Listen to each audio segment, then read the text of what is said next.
What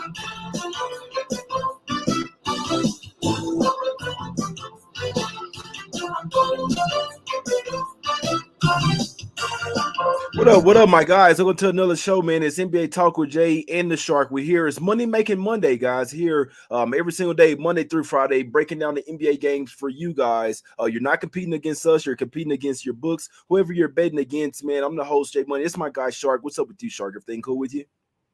Absolutely. Taking a breath. Beautiful Monday morning. I see this every single Monday. Monday is my favorite day of the week. It's opportunity. It's space. It's time.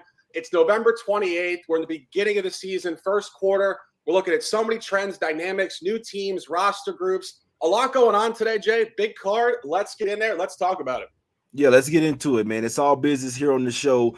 Hit the like button, subscribe as well. We appreciate everybody for tuning in. It's Us Against The Bookies, guys. First game up, we're going to the streets of Philly here. We got the 76ers getting a point here at the house versus the Atlanta Hawks. There is possibility that Embiid and maybe Thibault may come back today. But this is it's a tough game, right, Shark? The Hawks, they have a really good starting five. They can hang with the best of them. The bench isn't there, to be honest with you. In theory, you would like to face 76ers here. Fifth game in 7 nights for the Sixers here. How you looking at this game, Shark? Well, this game is very much centered on the roster you just described. Joel Embiid potentially coming back tonight, and of course, Matisse Thybulle. But this is very, very much centered on Joel Embiid being potentially a detractor from what's been going on with this group. Of course, when he got hurt, this team is 3-1 straight up, 3-1 ATS without him. Shake Milton has become Steph Curry all of a sudden. This guy's going off. 22, 24, 29 points last night. Laid 133 on Orlando. I got beat there. I certainly didn't like to see it. But you get Philly, as you mentioned, 5th and 7. And I think even worse than that. This is that brutal, brutal one-off home game in between road trips. Road Charlotte, back-to-back road Orlando. One home game against Atlanta, then they go on the road, Cleveland, Memphis, Houston. It's a brutal spot, and it's also a revenge game for Atlanta, where we are seeing clean line functionality. Jay, I believe you had Atlanta in the first game this year, and I think I might have had it too on Thursday, November 10th. Philly did lose in Atlanta 104-95. I know for a fact I had on Saturday, November 12th, correctly Philadelphia -3, 121-109 blowout in Philadelphia. So you get the revenge game, you get the line you want. -1 Atlanta home, Philly -3 home. This opened at 4.5, assuming Embiid's out. It's getting steamed down to 1 now. And I think one final point. Atlanta, we know this. Atlanta has not been good in 3rd and 4 back-to-back scenarios. But I think this is very interesting stuff. When they beat Philadelphia prior in this campaign, they did lose a home game the previous night against Utah, and they did give it away late. What did they do yesterday? They lost a home game to Miami, and they gave it away late. And I think there's some psychology there. I think they tried to conserve energy in the second half. They thought, we got these guys. We got a big game tomorrow. I think they're looking ahead. You got both teams on 3rd and 4, so both teams are in a brutal spot fatigue-wise. I'm leaning Atlanta here with significance. I got the hat right here, and I just want to see what's going on with Joel Embiid tonight. With significance. Yeah, this could be one of those as well, Shark, where we wait. Hopefully Embiid comes back. He could really throw things out. Obviously, he's one of the best players in the NBA, definitely the best player on the team. But what do we always say? Superstar come back. Obviously, you're playing a whole different style of play as well. And he's been out, could be a little rusty, could be a little out of shape as well here. So only way I could look in this one is the Hawks. And like you said, I think even bigger than the 3rd and 4, it's the 5th and 7 for the 76ers here. So the Hawks do have some rest advantage. You can't be losing games to the Heat, though. They shouldn't have lost that game yesterday, and they had playoff revenge. So it is somewhat surprising me see them lose that game down the stretch to Miami, but they definitely could be looking ahead to the Sixers in this one. It's just I can't believe you lose that game, right? It just speaks to their depth. But the Sixers could run out of gas in this one, guys. Obviously, if Embiid comes back, you might be able to get like a +3 or something like that with the Hawks in this one. So what we're saying here is Hawks or nothing. Embiid, no Embiid. Leaning Hawks here, my guys. Definitely have the rest advantage and revenge. Let's go over here to the streets of Washington, D.C. here, my My guy in the chat, Alfonso, already looking at it here. We got the Wolves land 1 on the road here versus the Washington Wizards. Both teams coming on the back-to-back. I looked at the Wolves schedule. I was like, how's this team? How are they doing this, man? They just came off a 3-game road trip, come home versus the Warriors, get smacked up, then head back out on the road again to the East Coast. Man, it's a tough spot for the Wolves, but the Wizards playing lackluster ball as well here, Shark. It's definitely a toss-up type of game, my guy. Yeah, I mean, this I think is probably the hardest game in the entire card. When I was going through this, I was just astounded at how similar the calendar spot was for both teams. As you mentioned, Minnesota comes in here on a 3rd and 4 back-to-back. Washington also on a 3rd and 4 back-to-back. Minnesota is on a 2-game losing streak off a blowout loss yesterday. Washington is on a 3-game losing streak off a blowout loss yesterday. Go further into detail here. Minnesota is 4-1 ATS against the East. Washington is 3-1 ATS against the West. And it gets even better. Minnesota has a look-ahead revenge game to Memphis in conference. Washington has a look-ahead revenge game in conference versus the Nets.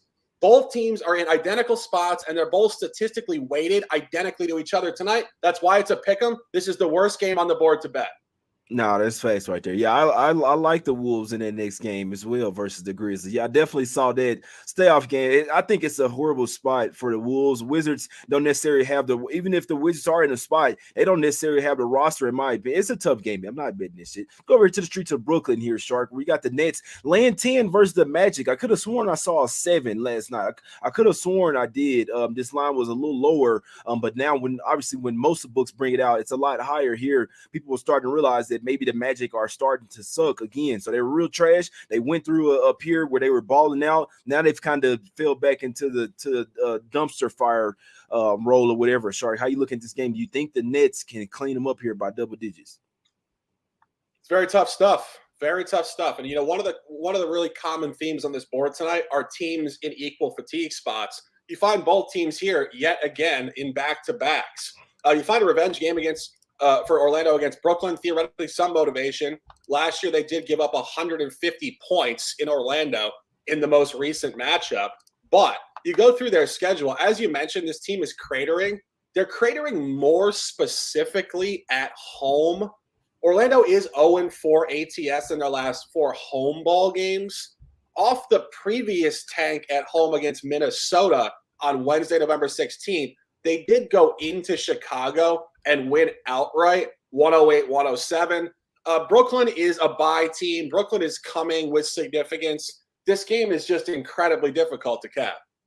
Yeah, no, face. Yeah, Magic 1-8 on the road there. I kind of throw out the Chicago game there, Sharp, because they'll always have a ton of motivation for the game. We always talk about Wendell Carter Jr. going to face his old team. I guarantee you he's telling his guys, hey, look, man, let's go out here and win this one. And it was just crazy. Real quick point, Shark. Wendell Carter Jr. was out for 3 or 4 games, and that one game he chose to play. So it's just something to keep up with. Wendell Carter Jr. He plays the Bulls. He really wants that game. He had plantar fasciitis, sat out a game before that, 2 games after. So I just thought that was a key point to mention there. But yeah, nothing for me on this game. Magic are cratering. Nets are due to come up as well. Not want to lay double digits with them here, but it wouldn't be surprised if the Nets smoke these guys here. Let's go over here to the streets of Toronto here. You got the Raptors land 2.5 points versus the Cleveland Cavaliers here, guys. Obviously, I took the Cavs early, and now yes, they did have a play on full game as well. At least we got one of those. Now they come out here face the Raptors. Raptors may get Siakam back and Scotty Barnes in this one, Sharp. Maybe that's why this line is moving. You like anything in this game?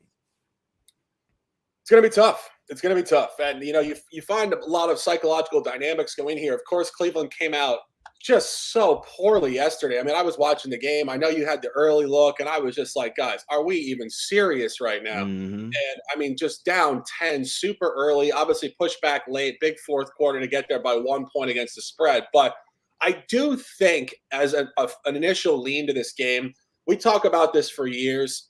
On back-to-backs, when a team comes out really poorly in the first night and then makes a late push to win the game and cover, oftentimes in night 2, it's the polar opposite.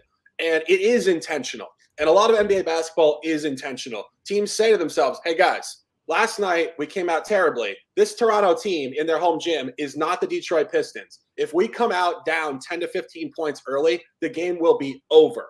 So we have to come out with a lot more juice. So I think my natural lean here would be Cleveland early. The only problem here is Toronto has been awful early at home. They're 0-5 ATS in the first quarter in their last 5 home games. This is only the second time this year Toronto has played a homestand of 3 games or more. The only time they played a third home game in a row, they were off a lackluster first quarter of the previous one, and they came out, maybe not coincidentally, on a Monday night at home and absolutely obliterated Atlanta early and often, 139-109.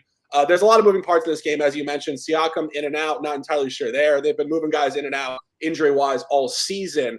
This is a revenge game for Cleveland. Cleveland theoretically has motivation here.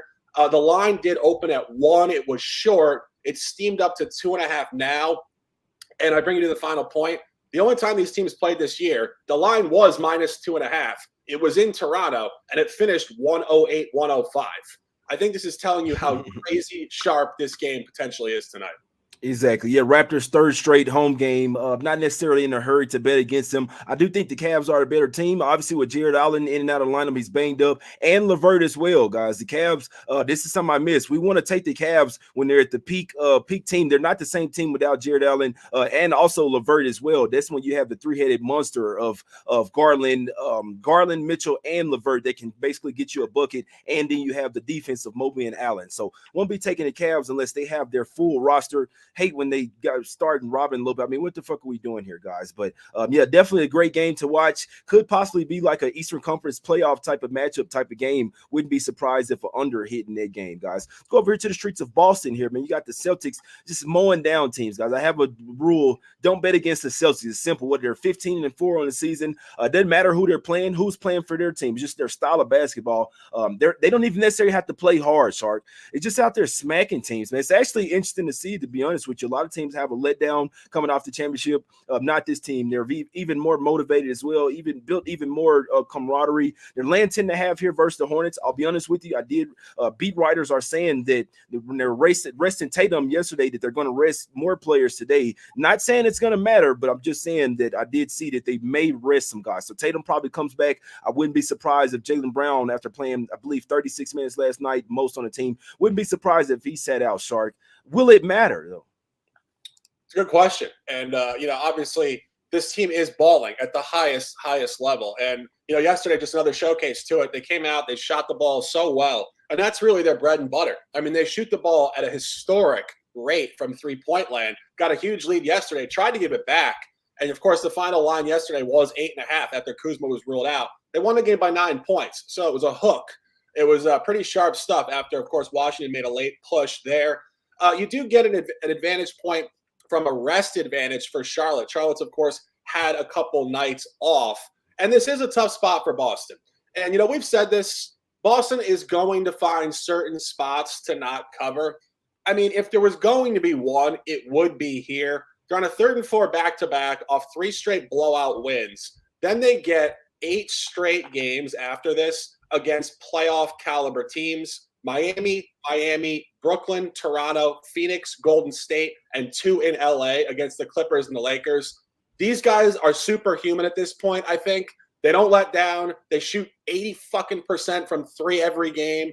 But if there was ever going to be a time that they let down, it would be against a lackluster Charlotte team at a double-digit number before they have to play, again, Miami twice at home and a really intense road trip coming up.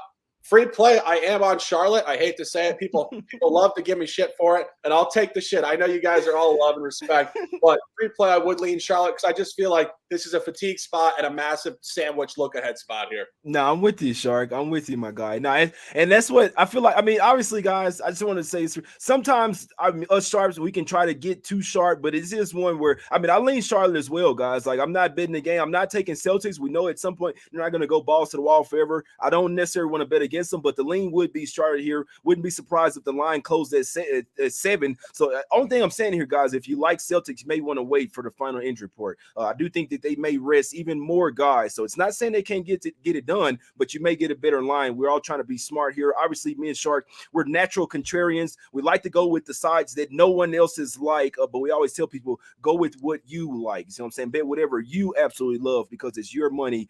You have to sleep at night. You see what I'm saying? But obviously, we're natural contrarians. We don't like to go with the plays that everybody's like, oh, look at this. It's easy. You see what I'm saying? So let's see what happens, guys. But let's go over here to the streets of New Orleans here, man. Let's go over. We got the Pelicans here, land 5.5 versus the Thunder. What are we doing with this game, Shark? Obviously, Thunder were playing well, somewhat starting to come back down to earth as well. I mean, this team just lost. They beat the Bulls and then they lost to the Houston Rockets. Just seem, I don't know. I may not bet Thunder games as well, Shark, because versus the lower tier teams, they seem to lay down. Then the top tier teams, that's when they really try to play up here. I believe the Pelicans are banged up as well. Ingram and McCollum in and out of lineup. How are you looking at this game, Shark? A lot of moving parts. As you mentioned, I don't think CJ McCollum was playing tonight. Ingram on the injury report, a couple other guys on the injury report. It's just tough. There's a lot going on. I think the biggest standout point here, I started looking at Oklahoma City's schedule. I think there's a little bit more specificity to their schedule than just they played bad teams and good teams, this, and that. They just seem to be clustering. It's very interesting stuff. And just let's go through this for a second. They started the season 0-3, 3-game losing streak. Then they won 4 in a row. Then they lost 4 in a row. Then they won 3 of 4. Now they've lost 4 of 5. So they're cold, they're hot, they're hot, they're cold. It's very clustered. And this is what I was saying on Twitter. I said I wanted to talk about how teams are clustering as opposed to zigzag. These teams are not going 1-1-1-1-1, which is more typical of an 82-game calendar where teams, as Jay mentions all the time, spot-specific calendar dates versus an opponent. They play up and they play down. They find another one, they play up and down. Most teams don't just go, 3-0, 0-3, 3-0, 0-3 the whole season. And it's weird because this is not entirely opponent dependent. It's not just against the East. It's not just against the West. It's all over the grid. And I do think based on their recent history here, they are trending upward, if that makes some sense. They've lost 4 out of 5. They laid down to Houston. That was a fatigue spot. They had played back-to-back overtime games against Denver and Chicago and a huge win the night prior. So that was their bottom-out spot 100%. Now they get to bounce back. They've played New Orleans tough in the last year. The 3 games last year, Oklahoma City won the first one, 108-100. Then New Orleans won by 3, did not cover a 4.5. And then Oklahoma City won again, 117-112. It's a tough game, but I would lean towards Oklahoma City here. I think this is where they come up rather than continue to go down. Yeah, that's a good point. The only thing I'm saying in this one is I could see the Thunder. I'm with you. I could see them playing up here as well. But the game after this, they play the Spurs and watch. I'm telling you guys, you'll see the Thunder play this game like this is a NBA Finals game. You watch them go and play in San Antonio the next game and watch them tank that game, man. So and then right after that, Timberwolves and Hawks, and they'll play up. So it just seems like one of those teams, even though they're clustering as well, it seems to be certain type of teams that they really get up for. So let's see what happens in this one, guys. But yeah, definitely no play for me. It looks like even more than so Ingram is doubtful, CJ McCollum out, and then you got Larry Nance Jr. and Najee Marshall on the injury report here. But I always say versus the Thunder, if you like, you drop into the paint every single time. You can literally get whatever you want. So wouldn't be surprised, even no matter who covers in this one, prop wise, wouldn't be surprised if Zion got whatever he wants, maybe go for 30 points again, and Valanciunas as well. They should eat on the boards and they should eat down low. But obviously the Thunder have the major advantage with those ton of guards that they have over there. Let's go over here to the next game. We got going to the streets of Denver here. We got the Nuggets landing 11.5 points versus the Rockets. What are we doing in this one, Sharp? Tough game. Seems to be a theme on this board. And as I mentioned before, we're going to get into a good flow with this season, but it's a new season. And something I noticed, Jay, the league is scheduling the calendar differently this year. This is not how it was scheduled last year. Like we're having tons of clusters where teams just play, out of conference opponents it's just weird. It's not how it's typically been scheduled. But when you go through this, Denver's a great example of that. Denver's played almost an entire month on the road. Denver's played 10 out of their last 13 games on the road. They finally home here. They get 2 random games here against Houston, very unmotivated spots, before they go on the road for 2 more on Friday and Sunday against Atlanta and New Orleans. Houston is showing some signs here, and I think it's fairly sustainable. Houston is 3-2 last 5 straight up. They're on a dub-2 outright. Houston is 4-1 last 5 ATS. And I think more importantly, Houston is 4-2 last 6 ATS on the road. I did fade them correctly when they played at New Orleans. They did melt the game emphatically in the last 4 minutes to not cover 119-106. Their road games have been very, very tight on the number, specifically at the West. They do perform well here. It's a funky spot for Denver. If I had a free play, I probably would lean towards the dog here. Exactly. Yeah, I don't like taking the Nuggets in uninspiring games like this. In theory, it's crazy because sometimes you do see the team go out here and smack the lesser team in the first game, and then the second game kind of let down, especially with the Suns on deck. So in theory, the sandwich spot would be the next game, but it's just in theory, the Rockets could cover both of these games and still lose outright. We know they're probably going to lose. That's what they want to do, but they could come in here feisty. I'm not laying 11.5 with the Nuggets. Maybe if I guess it's someone else like a back-to-back or something. In Denver, but I don't want to lay that point raise run. They don't play enough defense, in my opinion. So I'm right there with you, Sharp. Wouldn't be surprised if the Rockets got the cover in that one. Let's go over to the streets of Utah, man. We got the Jazz laying 2 points at the house versus the Bulls here. Lauri Markkanen did bang up his knee in his last game. Interesting, he did play the rest of the game here, but as I always say, with anything knee, ankle, Achilles, and they pop up on the injury report, wouldn't be surprised if they go ahead and take the cautious route and sit this one out, Shark. Jazz balling out here on the season. Do you think they cover the 2 here at the house? No, I do not. On a suddenly not so casual, my favorite Monday, November 28, 2022, the buy hat is engaged. Top play on the board, Chicago Bulls. A lot going on here. You mentioned Utah's been hot, but again, we really have to zoom into where they've been hot. Utah is 14-4 ATS against the West. Huge sample, very, very good stuff. And I think psychologically driven, we've been talking about this all year. The Western teams don't take Utah seriously. The Western teams took Utah very seriously for a period of years with Donovan Mitchell, Rudy Gobert, deep playoff team. Now this year, remove those guys off the roster. All these Western teams just cannot motivate to play Utah. But you know who can? The East. Utah is 1-4 ATS against the East. They're 0-2 ATS against the East at home. And I think this is very specific stuff. I faded Utah correctly with the Knicks going back to Tuesday, November 15th. That was a very, very similar spot. It was home game 1 off a road trip and a loss. Utah comes in here on an L4. I think this is not the type of L4 that you want to buy them as a bounce back on, because this is not a bad L4.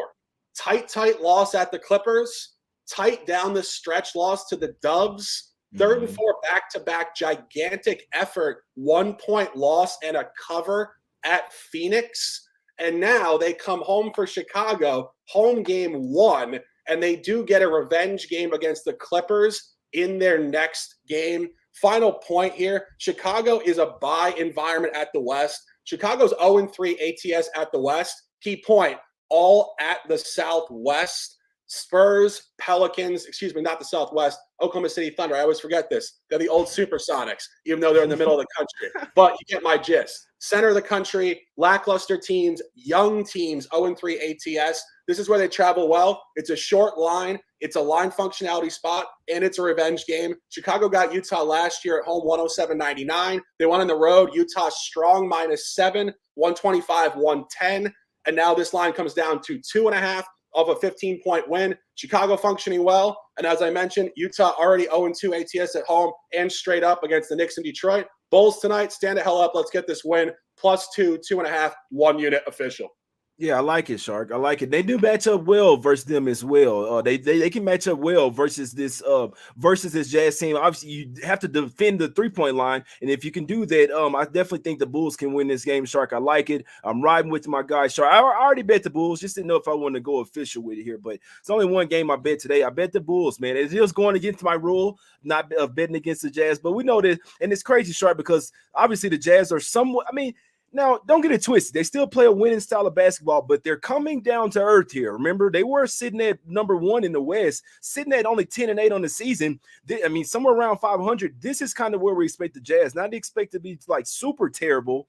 Maybe I did, but still sitting at 10-8. Now they're getting back to a normalized average here, in my opinion. And Bulls lost 5 of the last 6 to this team as well. I always like to look at how teams played in Utah, but obviously it's a lot different team, different Bulls team as well. They're playing more defense here. So I like the Bulls here. Hopefully, I mean, I don't never say this, but hopefully marketing sits.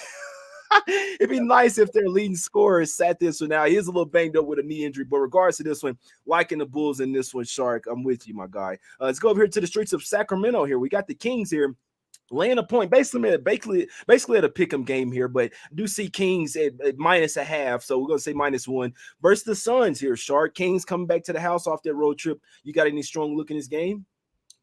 This is going to be a tough game. It's going to be a tough game. And, jumping off of what you said about Utah, the streak environment of the league, the fate of Utah is so sharp because Utah was 10-3 straight up, and now they're 2-7 last 9. You find the same thing with Sacramento here. Sacramento was absolutely scorching hot from Saturday, October 29th, all the way through November 22nd, a big win at Memphis, which we had correctly last week. Then they cratered at the back end of their road trip, 2 straight losses, 2 straight non-covers, specific stuff at the East. They were 7-0 ATS on the road. They had to lose a couple. I suggested they would against Atlanta. They did. Then they got hammered by, of course, Boston, 122-104. They come home here, and, it's interesting stuff. Obviously, Sacramento has a lot of new roster parts since last year, but Sacramento plays Phoenix very tough. And we said this when we were capping the game against Memphis. Memphis had played Sacramento incredibly well sustainably. Sacramento plays Phoenix incredibly well sustainably. Go back to last year, all tight games. 110-107, 109-104, 127-124 in overtime. And the most recent matchup, it was the last game of the regular season, so of course Phoenix was not really trying. Sacramento did win the game in Phoenix as a +10 underdog, 116-109. The line's all over Sacramento. Phoenix has not been very good on the road, particularly road game 1. They are 0-3 ATS in the first game of a road sequence. You get a Sacramento number. You get a Sacramento bye environment. I'm just a little bit worried that Sacramento is just too hot, and they might come down here. I want to take Sacramento. I just didn't get there yet. Yeah, no, I'm with you. They do match up well with them. Road team has won 5 of the last 6 as well here, but you said it. Sacramento Kings 4-1 against the spread last 5 versus in this series, and 6-2 against the spread last 8. So 7-3 against spread last 10. I mean, they play well against them. Suns are starting to find a groove here. Won 5 of the last 6 games. Now the last 4 were at the house. Now it's just 2 phase spots in my opinion. Not always, but just in general. You got a team coming off 4 home games, first game on the road, but they're still staying on the western side of the country. I don't like the fact that the Kings are coming from Boston. They just played in Memphis, Atlanta, then Boston, and then you fly all the way back home. But it is interesting that they had 2 days off. Most of the time when it's a phase spot is when you only have 1 day off to fly cross country, no real day of rest or practice. So 2 days off, it is a little bit better. That does bode well for the Kings. They have matched up well versus them. Suns been playing some close games, but winning. It's a tough game for me. Wouldn't be surprised if the Kings, because they are still a young team and still learning out how to close and win games, right? So not sure who's going to be on Booker to close this game. I could see it being a close one, but the Suns definitely have the experience when it comes to, say, if it's a close game late, I would probably trust the Suns to get it done. Kings still trying to figure out how to be a winning team in the fourth quarter. How they've been winning games is blowing teams out early, and it's not close in the fourth quarter, right? But close games in the fourth quarter, Kings do somewhat find ways to lose them. Last game up here, Shark. We're going to the streets of LA here. We got the Lakers laying 3 points versus the Indiana Pacers here. This line was at 5, steamed all the way down to 3, starting to show a couple 2.5s here, Shark. I think we disagree on this game, but I don't have official play on it. So tell the people what you like here. Yeah, well, I think that the line is moving because I was looking at the injury report. LeBron James and Anthony Davis are both on the injury report right now. So I don't know who's going to play in this game. So it's impossible right now to give an official look here. LeBron is probable, and Anthony Davis questionable here. Okay, yeah. I was even surprised to see LeBron on the injury report, of course, after playing, two solid games in San Antonio. But it's always some BS with these guys, I swear. They gotta stir the pot. The confusion has to be there, I swear. But what I'm looking at here is this streak cluster environment, and you find LA playing up from their start. And I think this is important. The Lakers started the season 2-10 straight up, 2-10, and since they're 5-1 last 6. So they are playing very polarized basketball. They left the previous 12 in the past. They have turned a corner. And here's where Indiana, in my opinion, is taking on fade status, similar to potentially the Kings, who were scorching hot, and Utah, who was scorching hot. Indiana, Sacramento, and Utah were the 3 primary teams that were absolutely scorching hot for about a month. Indiana was 10-1 ATS on the road, or 10-1 ATS straight up, excuse me. Now they're 1-2 ATS last 3. Indiana was also 5-0 ATS on the road in their previous 5 before yesterday. When I'm looking at this, I'm purely looking statistically from where both teams are. Indiana is just so obscenely hot, and the Lakers started so obscenely cold. Lakers are showing momentum upward, which should not stop, and Indiana is starting to show the signs of coming back down to a normalized average. You do get a revenge game. You do get a number as well. Lakers did lose the last matchup last year in Crypto.com, 111-104 Indiana at 3.5. This opened at 5, showing strength. Again, a lot of different moving parts here. I do lean Lakers. Jay said he doesn't like the Lakers. I get it. It's a tough game, but the movement points for both teams going in other directions across the next 25 games, I think is important to get ahead of here. Now, that's a good point. There's some sharp shit, Shark. It's not that I don't like the Lakers. I just think their team, their wins have been coming up against some bottom feeders and catching teams in the right position. So they've won 5 of the last 6. Don't get it twisted. The Lakers, I don't think they're as bad as people think, but they're definitely not a playoff team in my opinion. LeBron, Anthony Davis in out of lineup. Anthony Davis is supposed to be their best player, and he's playing like really one of their worst players. But I'll tell you this, the motivation is all on the Pacers side here. And I also think they were looking ahead to this game. Personally, I had a little something on the Clippers last game. I'm saying they don't care about this Clippers game. The 2 main games on this road trip, in my opinion, is the Lakers and the Kings. Remember, Buddy Hield and Miles Turner have been linked to possibly go to the Lakers basically for 2 years now. See what I'm saying? But basically all offseason, they've been really close to a trade. I kind of feel this as an interview, feel like, for Buddy Hield and Miles Turner. I really feel like they'll come to ball here because they want to play on the Lake. We know that Buddy Hield wants to be Kobe. We know Miles Turner wants to play for the Lakers forever now. He's literally came out on the podcast this year, Shark, and said, Lakers, come and get me, please. So I think these guys want to come out here, show up. Obviously, I mean, Halliburton is unstoppable. Benedict Mathurin coming off the bench is unstoppable. So it's all about, can these guys play a little bit of defense here tonight? It's just one of those things where I agree with the line move. I think that the Pacers could get this win tonight, and this isn't the Spurs that the Lakers are going up against, right? So they found a little bit of a win, scored 143 versus the Spurs on the road, beat them back-to-back games. But you're going to be against a much tougher opponent here that you've went up against over the course of the last 5 or 6 games, other than the Suns, I would say. So I wouldn't be surprised if the Pacers were looking ahead to this one. This is somewhat of a late night game, Shark. I do think there will be spots to fade the Pacers on this road trip. East Coast team playing these late night games. No one thinks about this shit, but when it gets to the fourth quarter, it turns into like a 1 a.m. type of spot for these East Coast teams. It's what people don't really think about. Body clock wise, it's way past their bedtime here. So I wouldn't be surprised if Pacers cash the first half. Wouldn't be surprised they cash the full game. Nothing official for me in this one. Shark, my guy. But let's get to some free picks. As always, their shirts are here, my guys. $10 off shirts, man. Use promo code WIN10 or just DM me. Jay and Shark shirts, only $15. Smack City shirts, Us Against the Bookies, and Let's Get Some Cash shirts, guys. Shirts are going out today. You should be getting them by the end of this week. Shark, what you liking on the card today?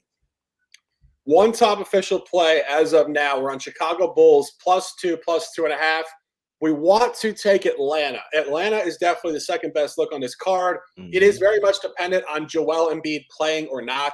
I don't love stepping in front of the Shake Milton show, who is clearly on some other plane of professionalism to show out. First time he's really had the ball in his hands like this in a while.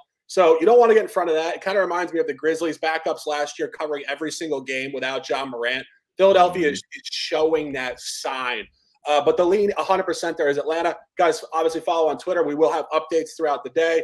I do like the Lakers. I know there's disagreement there. One final point I wanted to make on that. If you go back through the Lakers calendar just in recent history, they are actually 2-0 ATS against the East at home. They did beat Brooklyn by 13 points, and they did cover against Detroit. Indiana, I think, is just a little too hot, but I don't disagree with Jay's point about Miles Turner obviously trying to go out there and show out for a team he wants to play against. Beautiful Monday show, 35 minutes in the books. We will be on here 6 days a week going forward, guys. There's been a lot of football. Jay's moving. I had to entertain my entire extended family for 4 days over Thanksgiving. Now we entertain you. Now we bring you the top plays. 9 words of lifestyle. Ride the wave or get out of the fucking water. Jay Money, a pleasure. Close them out and let's dominate. Yeah, let's get this cash, my guys. Yeah, in theory, we would like to take the Hogs. I'll tell you this right now. I see Embiid come back in this line flip. I'm taking the Hogs money line. I'm telling you it right now. It's crazy. Sounds crazy as hell. Best player come back in. You're gonna fade the team. I know that's the NBA these days, though. You go with, best player go out, you take the team. Best player come back in, and they've caught a wind with him being out. That's when you like to fade them. Sixers, 5th game in 7 nights. It's always a fade spot. Looking at the Hawks there with significance, my guys. Would still lean Hornets as well. I do believe this line's about to move. I believe when the injury report comes out, maybe more players on the Celtics injury report today. This is a throwaway game. They know they can beat the Hornets regardless. So I know it's going against everybody, but I would lean the Hornets there at the plus 10.5. And I did take the Bulls, man. I bet the Bulls plus the 2. Not going to say hopefully, but I do think there's a possibility that Markkanen can be ruled out in this game. But even if he's in, I don't care. I think the Bulls have the matchups. I think Levine and DeRozan are be a matchup nightmare as well for guys like Jordan Clarkson trying to defend them. They have been missing Conley as well. That's the main thing that's been really disrupting the Jazz. Their veteran point guards really running the team since he's been out. Now they're on a little losing streak. If they're without their leading scorer Markkanen tonight, they may lose this game by double digits. I do lean to the Pacers there more so often. Early, but always say, guys, Shark, you as well. Go with your gut, guys. That's what, if you've been do your research and you like a play, don't let anyone talk you off your shit. I guarantee you'll watch the game. If it hits, you'll be like, man, I shouldn't let that motherfucker talk me off my shit, man. So go with your gut always, guys. You'll sleep better at night, win or lose. That's what I always say. That's what I do. And I really like to preach that to you guys, especially because you don't have to take our plays. You know what I'm saying? People saying they don't want to bet against the Jazz. You can bet literally whatever you like, guys. We're not telling you something that's guaranteed. We're literally just trying to cash for ourselves, letting you guys know we're like it's Us Against the Bookies. We're trying to get some cash, guys. Free picks every single day. We got shirts, $10 off. Go check them out. We appreciate everybody for tuning in. Hit the like button, subscribe. We out, my guys. Let's get this cash.